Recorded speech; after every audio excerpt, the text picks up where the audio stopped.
Hello, শুভ সকাল সবাইকে। নতুন একটা ব্লগে সবাইকে স্বাগতম। আজকে আমরা যাচ্ছি বরিশাল ভোলা থেকে রক্ত দেওয়ার উদ্দেশ্যে যাচ্ছি আমি আমার কিছু ফ্রেন্ডরা মিলে। তো সকাল সকাল ঘুম থেকে ওঠার পর চেহারার অবস্থা আপনারা দেখতেই পাচ্ছেন। স্পিড বোটে এখন যাচ্ছি লাহারহাট থেকে সেখান থেকে আমরা বরিশাল যাব, তারপর রক্ত দিয়ে কিছু জায়গা ঘুরবো। তো চলুন। এই জায়গাটা যেখানে আমরা এখন ট্রলারে উঠতেছি, এই জায়গাটা হচ্ছে কাউয়ারচর। সবাই জানে অবশ্য কাউয়ারচর সম্পর্কে, একসময় খুব ভাইরাল ছিল এই কাউয়ারচর নামটা। তো কাউয়ারচর থেকে ট্রলারে উঠছি, এখান থেকে আমরা বরিশাল যাব। মামা ভাড়ার জন্য বলতেছিল, ভাড়া দিয়ে দিলাম। তারপর আমরা রক্ত দিয়ে আসলাম বরিশাল নতুল্লাবাদ বাস স্ট্যান্ডে। এখান থেকে আমরা যাব হচ্ছে দুর্গাসাগর গিয়ে সেখানে ঘোরাফেরা করবো। ওমা, আফুগুলা মনে হয় লজ্জা পাইছে। তারপর আমরা শুরু করলাম দুর্গাসাগরের উদ্দেশ্যে যাত্রা পথে অনেক কিছু দেখলাম। আমার পাশে আমার ফ্রেন্ড সিয়াম আছে। সিয়াম বুঝতেছে না যে আমি কি করতেছি, সো তাকায় আছে।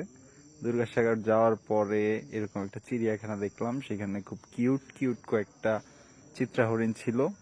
আমি ওদেরকে পানি টানি খাওয়াইলাম, ওরাও খুব আনন্দে খাইতেছিল পানিগুলা। মনে হয় যে ওদের পরিপূর্ণ কেয়ার এখানে হয় না, যাই হোক জানি না। তারপর দুর্গাসাগর কিছুক্ষণ হাঁটতে ঝালমুড়িওয়ালা মামারে পাইছি। মামার মার্কেটিং লেভেল অস্থির লেভেলের মার্কেটিং করতে পারে সে। ঝালমুড়ি আমি ফুড রিভিউর না, সো বলতে পারতেছি না ঝালমুড়ি আসলে কেমন। আমার কাছে ভালো লাগছে, বাট যাই হোক, মামার কথাবার্তা দেখলে তোমরা বুঝবা যারা দুর্গাসাগর গেছো, মামার হয়তো চিনো। দুর্গাসাগর আসার পরে এখানের যে মেইন জায়গা দুর্গাসাগর যেই দিঘিটা, ওইটা এখন আপনাদেরকে দেখানো হয় নাই। আমরা একটু পরেই ওইখানে যাব, দুর্গাসাগরের সেই দিঘিটা দেখাবো আপনাদেরকে। দিঘিটা কত বিশাল আপনারা দেখলে বুঝবেন। যারা দক্ষিণবঙ্গের মানুষ তারা হয়তো এগুলোর সাথে অভ্যস্ত, বাট যারা শহরের মানুষ তারা হয়তো এত বড় দিঘি কখনো দেখছেন কিনা আমি জানি না। দেখতে পারেন, আবার নাও দেখতে পারেন। যাই হোক, এখানের পরিবেশটা অনেক সুন্দর ছিল, পুকুরের পানিগুলা সুন্দর। এখানে এত বড় দিঘি আসলে দেখাটা ভাগ্যের ব্যাপার বলা যায়। এরকম দিঘি তো এখন সচরাচর নাই। যাই হোক, দিঘি দেখার পর আমরা আবার ব্যাক করলাম বরিশাল শহরের উদ্দেশ্যে।